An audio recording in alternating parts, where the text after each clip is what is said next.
ધોરાજીમાં બનતા નવા રોડમાં ભ્રષ્ટાચારના આક્ષેપો થયા। ધોરાજીથી રેલવે ફાટક સુધી 10 કિલોમીટરમાં બનતા રોડમાં ભ્રષ્ટાચાર થતા હોવાના આક્ષેપો। ધોરાજી કોંગ્રેસ શહેર પ્રમુખ દિનેશ વોરા રોડ બનાવતા કોન્ટ્રાક્ટર પર કરોડો રૂપિયાના ભ્રષ્ટાચારના આક્ષેપો। ધોરાજીથી જૂનાગઢ રોડ પર ખાલી કાંકરી પાથરી દેવામાં આવી હોવાનું જણાવતા કોંગ્રેસ શહેર પ્રમુખ ધોરાજી ધારાસભ્ય મહેન્દ્ર પાડલિયા થોડા દિવસો પહેલા જ રોડનું ખાતમુહૂર્ત કર્યું હતું। કોંગ્રેસ શહેર પ્રમુખ દિનેશ વોરા દ્વારા રોડમાં ભ્રષ્ટાચાર થતો હોવાનું સામે આવતા ચર્ચાઓએ જોર પકડ્યું છે। ભ્રષ્ટાચાર કરતા કોન્ટ્રાક્ટર પર પગલાં લેવામાં આવશે કે કેમ તે જોવું રહ્યું। વગાસિયા હું સ્થાનિક રહેવાસી છું।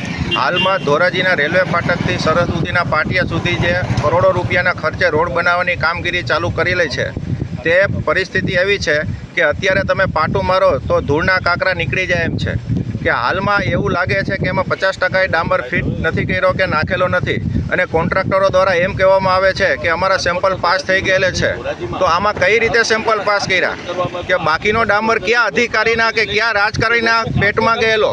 જેમ મનરેગા કૌભાંડની અંદર આખા મંત્રી પુત્રોએ રસ્તા ખાઈ ગયા હતા એવી પરિસ્થિતિ અત્યારે ધોરાજીમાં નિર્માણ થયેલી છે।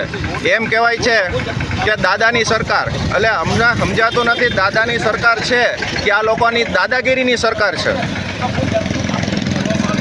અહેવાલ ફિરોઝ જુણેજા, લોકાર્પણ।